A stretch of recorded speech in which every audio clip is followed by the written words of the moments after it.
Greetings, everybody. Thanks, Doris, for that introduction, and thank you, Doris and Marco, for inviting me. And it's really a pleasure to be here. It was great to write for the blog. I learned about the Photo Museum through the invitation to the blog, and I've been following the work that the Photo Museum's doing since then, and it's just so impressive. And I think there is sort of a low-grade, I don't mean this in a negative way, but to acknowledge the necessary subtlety of a cultural institution. There's a low-level assault on the hegemony of certain reigning ideas around photography taking place here. And that's very exciting to me, because I think we need to understand photography differently. It's an urgent matter, and I would say, and I'm going to be saying today, more or less that life is at stake in this question of the nature and character of the photographic image, the digital image, if you will, and what I call computational capital. This is an old media talk. Marco warned me that you'll be asleep within 5 minutes. My apologies if that actually happens. I'll try to keep you interested, but I can only do my best and nothing more. My paper is called The Derivative Condition. Everybody can hear me okay? All right. And I'm going to start just by reading the abstract and maybe glossing it a little bit, and then go into what's kind of a talk, and then I'll read a few passages towards the end. An anti-racist, anti-imperialist, anti-capitalist revolution must learn how to make its participants the authors of the terms of risk and the architects of the circulation and distribution of the values its movements produce. So I'm just going slowly on that, because you might be wondering if there's actually an anti-racist, anti-capitalist revolution either possible or even less perhaps taking place. My sense is that there actually is, and that a lot of what we see or call migration crisis or environmental racism is representative of aspects of that revolutionary movement and the power of that revolution. It's a question of kind of changing the terms in which we understand social movements and social relations in order to surface those revolutionary tendencies and practices and also enable them. I suppose that's kind of what I have in mind when I hear Marco use the word transformative play.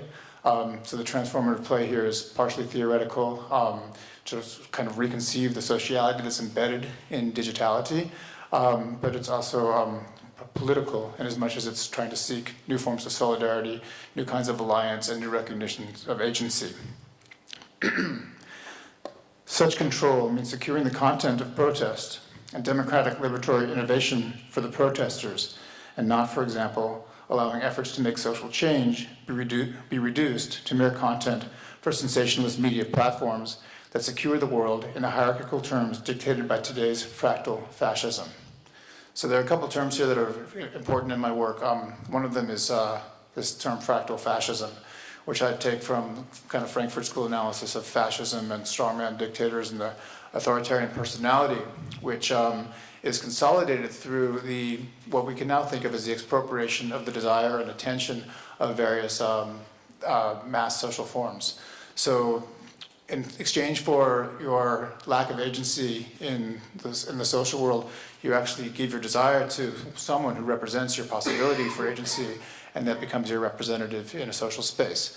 This structure is replicated kind of famously in the Hollywood celebrity system, where fans and spectators sort of understand that they'll never be famous, but someone else can be famous in their stead. And now with Instagram, everyone can be famous for 15 minutes or 15 seconds. And the fractalization of the structure is my way of thinking about the capture of attention that is necessary to self-presentation in dominant social media forms. And so I see that there's kind of this attention economy has been fractalized in profound ways. It works at every level of mediation and very much in the way in which people construct themselves as subjects. The old problems of distribution, extraction, and accumulation, so familiar to Marxism, still haunt our semiosis, and do so in such a way that their vectors extend into our psyches and metabolism. So what I thought of in the 90s as attention economy, and what has been sort of considered to be attention economy pretty regularly, and has some new names like neuropower, cognitive capitalism, things like that. I think it's worth reframing that to a certain extent and recognizing that with things like geolocation and other kinds of computational interfaces, the broad uptake has become more broadband. It's not simply what we used to think of as visual attention and that kind of screen-mediated relationship to the image. There's a much broader band uptake of metabolism in place now in what I think of as a kind of ambient computation.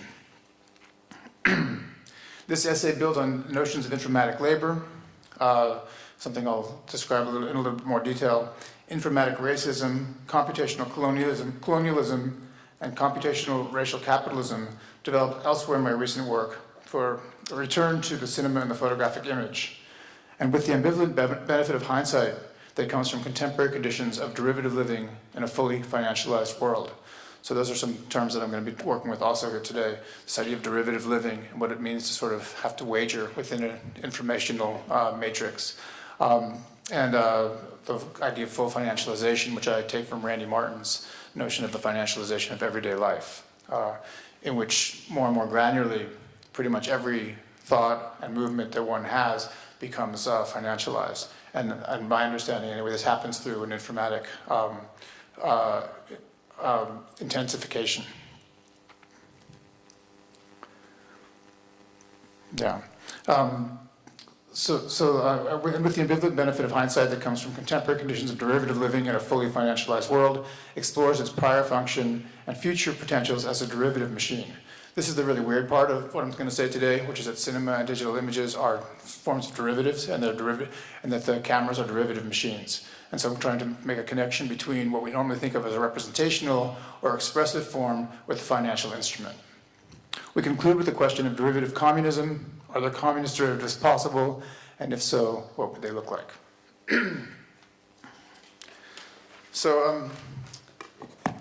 I'm having difficulty with my posture here. Maybe that's better. Yeah, great. One of the things about one of the theses in the Message is Murder, Substrates of Computational Capital, which I just published, is that the communications infrastructure is actually fixed capital, right? And so what you have, rather than the factory being fixed capital in an older system of production, you have this extensive interface with fixed capital that addresses almost every aspect of embodiment and sociality. The screen is a deterritorialized factory, certainly, but if computation is becoming ambient, with the example of geolocation and other forms of interface, then what you have is this constant production of information through the metabolic process of the species, sort of broadly understood. This came about through, it's a phenomenon of what people think of as digital culture. I would like to reimagine digital culture as we understand it ordinarily as a kind of digital culture 2.0, where digital culture 1, it begins with the onset of global commodification. If you think about what commodification is and means, every human product starts to have, when it's produced for exchange, has a use value and an exchange value. What that does is that introduces a quantitative metric to formerly qualities of life. So not only objects, farm productions, woven materials are offered for sale and have a quantitative index, but subjective time as well, as we know from wage labor. So this sort of encroachment and intensification of commodification requires a whole sort of mathematics and strategies of management, which are sedimented into computation as algorithms. It's really only with the invention of discrete state machines and then their proliferation in the mid-20th century that you have this greater capability allowed to the digitization of the life world. And I would suggest that the emergence of those machines, although it's often thought of as an autonomous science and a separate discipline from either media studies or from economics, my argument in the book is that information itself emerges in the footprint of commodification and specifically price. That there's an attempt to manage the distribution of goods such that price is able to valorize capital. And the whole history of information, which we think of as being separate from this transformation, this geopolitical transformation, actually depends upon the rise of capitalism, which makes information not an ontological given, but rather a historical formation. right? And so the naturalization of information is actually an erasure of the history of its formation and also the history of violence, which underpins its total saturation of perception. Another component within this discussion is that the general formula for capital, which is money, MCM prime, probably everybody knows that where M prime is more money that comes through the process of commodification, and the more money is garnered in the Marxist analysis through the dissymmetrical exchange that is the wage. The worker produces less value than the worker produces more value than they receive in return. So the wage is a space of abstraction where the qualities of their time are turned into quantity of the wage, but also a space of extraction, right? And in that process of extraction, more money is made, and that's the classical analysis. The suggestion in Messages Murder is that we can rewrite that equation M prime, where I becomes information. And that effectively, no matter what you're producing, whether it's a post on Facebook or traditional agricultural products, there's an informatic component to what you're making. It may be very simply economic reality, but it's also the large-scale purchase and management and distribution of those products. Nothing really escapes the logic of computation. In fact, I was reading a friend of mine's work on Indian farmers, and they have the same anxiety that hedge fund managers do, because they're constantly monitoring global markets. They're trying to decide what to grow in order to continue to survive. So the logistics of a computational and relationship, an informatic relationship to production, plus the economics of a derivative condition apply across the board. Informatic labor then becomes a kind of rethinking or a recasting of attention economy or attentional labor, the attention theory of value. It is a notion that would suggest that fundamentally labor is, in the process of abstraction, is there to shift the states in discrete state machines, which is a pretty meaningless endeavor ultimately until we realize that it's the movement of discrete state machines which underpins effectively all our communicative acts at this point. Even though I'm just talking, I said old media, there's that's not quite true. I mean, in fact, I am speaking, but what is speaking through me, right? How am I even saying the words that I'm saying? It's only through kind of a long-standing interface with visual culture, with screens, with discursive transmissions, with all of these sort of historically sedimented acts of creation which pass through machines and the capitalist system and culture that allow me to iterate in the way that I am. And so this appears like an analog form, perhaps, but in fact there's a digital infrastructure behind the organization of every sentence. And that's how it is, I think. That's kind of where we are as animals, too, at this point. Of course, that we has to be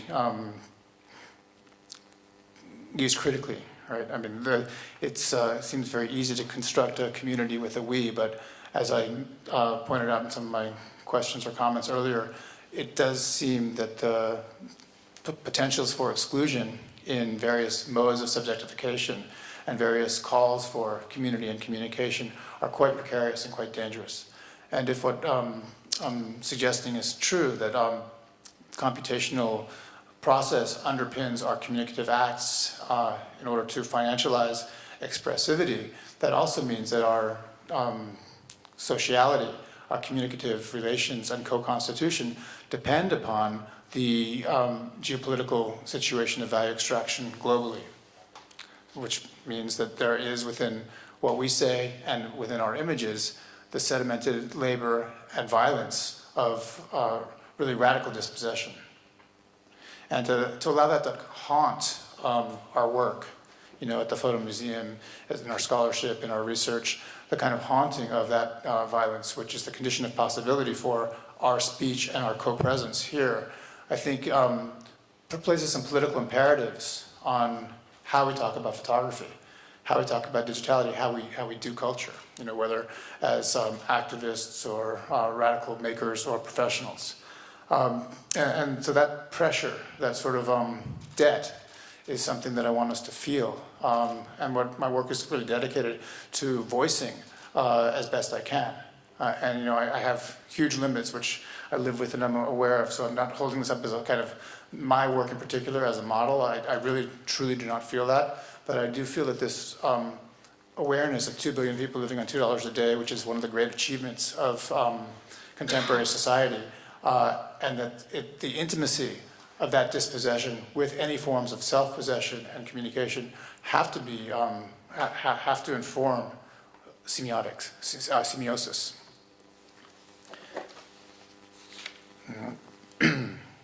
So I spoke about informatic labor, fractal fascism.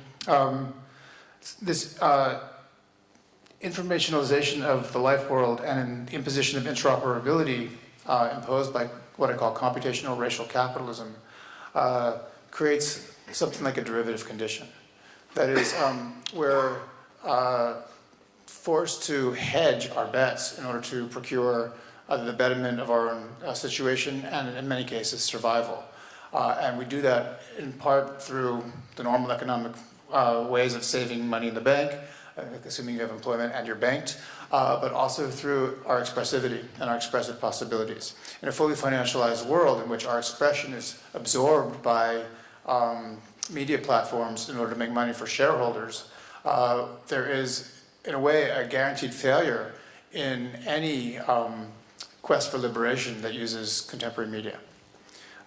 Because you're making money for somebody else, and therefore you're reproducing the pyramid of value, which is fundamental to hierarchical society, the hierarchical society known as capitalism. So what kind of democracy could you possibly produce in a form which is dedicated to perpetuating hierarchy and invested in a world system?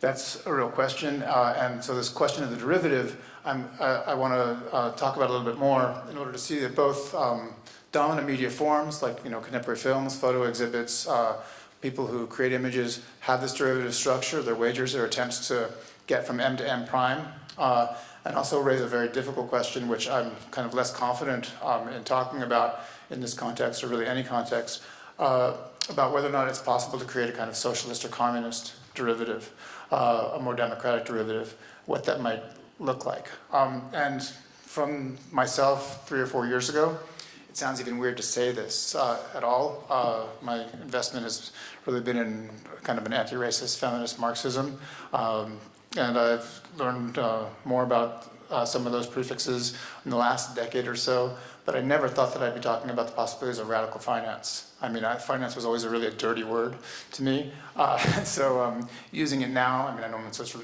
but using it now, it's a little bit strange, and I have to confess that I do it with some ambivalence, but I feel that because of the configuration of the technical and the economic, and its predatory relationship to expressivity, one needs to be able to think about political economy and really economics and money in the same breath as one thinks about mediation and expression. Okay, so I'll work towards that in a minute. One of the ways to think about cinema and photographs in this context are that they're techniques or acts of composition, which bundle signifying elements as wagers or hedges against foreclosure. Right? If what I was saying about liberation is true, that liberation is kind of it's scraped by social media platforms and news platforms and pretty much any media platform, whatever. If the quest for liberation is scraped and turned into a for-profit activity that makes money for shareholders and feeds not only the entrepreneurial class and the owning class, but banks and their states and their war machines who support it all, then we need to see that these cultural forms are operating in the same vein.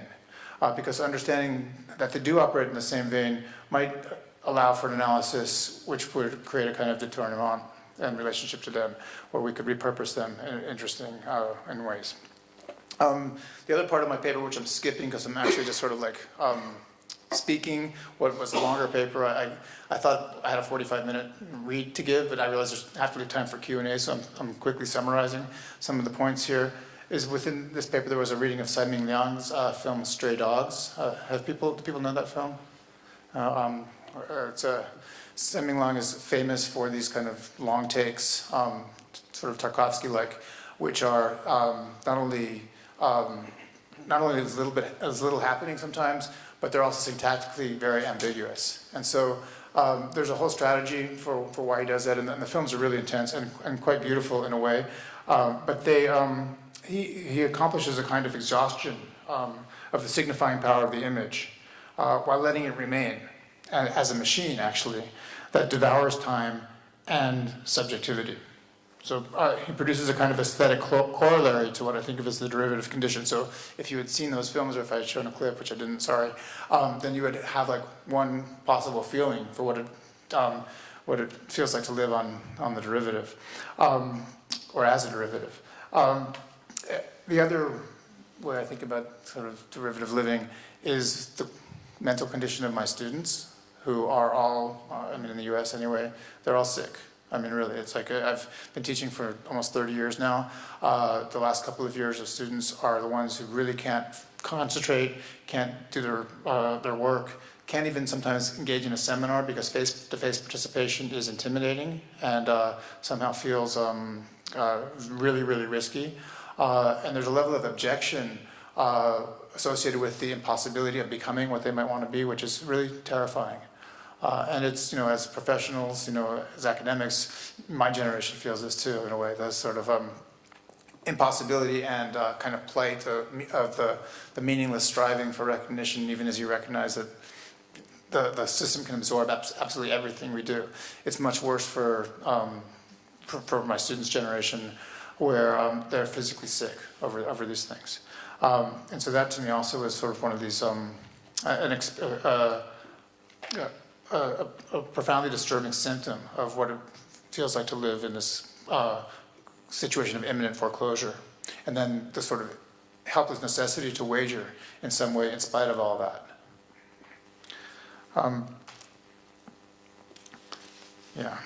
I end the section that I'm not reading by wondering aloud whether or not within the derivative condition it is possible to create wagers that do not reproduce racial capitalism and reiterate its violences anew.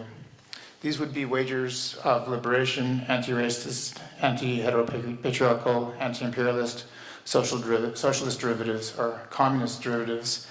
And I mentioned, this is the kind of crazy part, I mentioned a new medium, which also happens to be a new money form, the cryptographically secure distributed ledger, often called blockchain. And I want to make sure that people don't see what I'm saying as an endorsement of Bitcoin or cryptocurrency as it exists. It's a very interesting development in the history of money, and also in the relationship between national platforms and value. And I'll have a little bit more to say about that, but I'm actually thinking about cryptocurrency as being in a situation much like photography was in 1821, when Talbot was letting buildings draw themselves. I mean, there's a minimum representation of a robust social form. It's extremely clunky, and it's computationally intensive and environmentally inadmissible at this moment. Everybody probably knows that Bitcoin uses as much energy and makes as much pollution as the nation of Ireland. That's the latest comparison that I read. However, the possibility of creating a ledger, which is actually a hash of social relations that is incorruptible and secure, cryptographically secure, is a very interesting shift in both the organization of representation and value. So I'll read a little bit now. How am I doing on time? I have not been tracking myself. Right. Depending on how many questions you want to take. You have from 5 to 12 minutes. 5 to 12 minutes. Oh, okay. So almost no time. All right. What am I going to do? I think I'll just read a few passages and bail. No, I think I'll read a few passages and then open it to questions.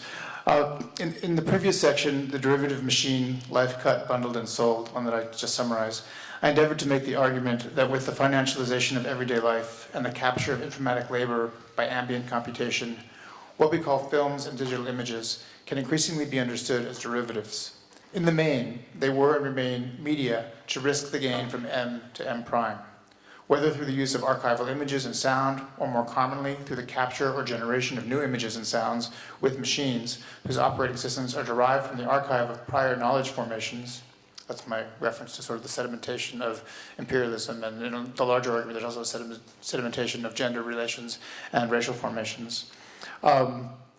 What films, videos, and screen images cut and paste are elements from life, and in binding them in new arrays, they securitize them as best they can with their form, genre, or platform.